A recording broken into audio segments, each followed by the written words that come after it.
ওয়াদাগুলো ভুলে গেছি? কেন আমরা, তারা কি আমার মেয়ে না, আমার বোন না, আমার মা না, আমার চাচি দাদি নানি না, তা বলে কি আমরা চুপচাপ থাকবো? সেটা কখনোই হতে পারে না।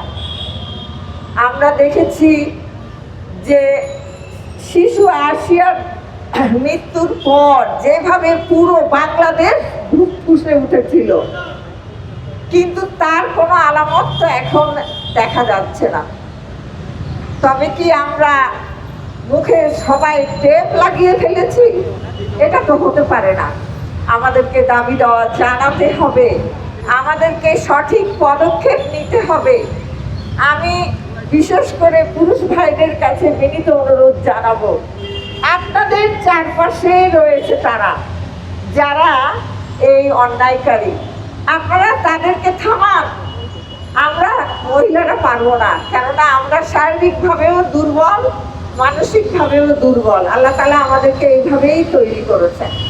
আমাদের মায়েদের ঘরে থাকার কথা, আমরা আমাদের সন্তানদেরকে নিয়ে নিরাপদে থাকার কথা, কিন্তু কেন আজ আমাদের বের হয়ে আসতে হলো? এর জবাব প্রশাসন, সাংবাদিক বন্ধুদের মাধ্যমে রাষ্ট্র, আন্তর্জাতিকভাবে আমরা জানতে চাই। আমরা মায়েরা আমাদের সন্তানদের নিরাপত্তা কেন দিতে ব্যর্থ হলাম?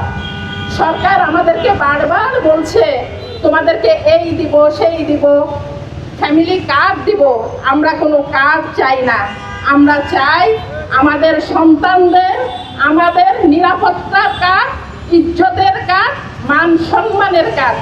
যদি সেটা দিতে ব্যর্থ হন তাহলে আমরা সেই 24-এর অভ্যুত্থান ভুলে যাবেন না আপনারা। আমরা আমাদের সন্তানদের নিয়ে যেভাবে মাঠে নেমেছিলাম, আমরা আবার জেগে উঠবো, আমরা আবার মাঠে নামবো, এবং সামনে আর জেনজি না, আমরা আমাদের আলফা বিটা জেনারেশনকে সাথে নিয়েই মাঠে নামবো। তখন আর আপনারা কি করবেন জানি না।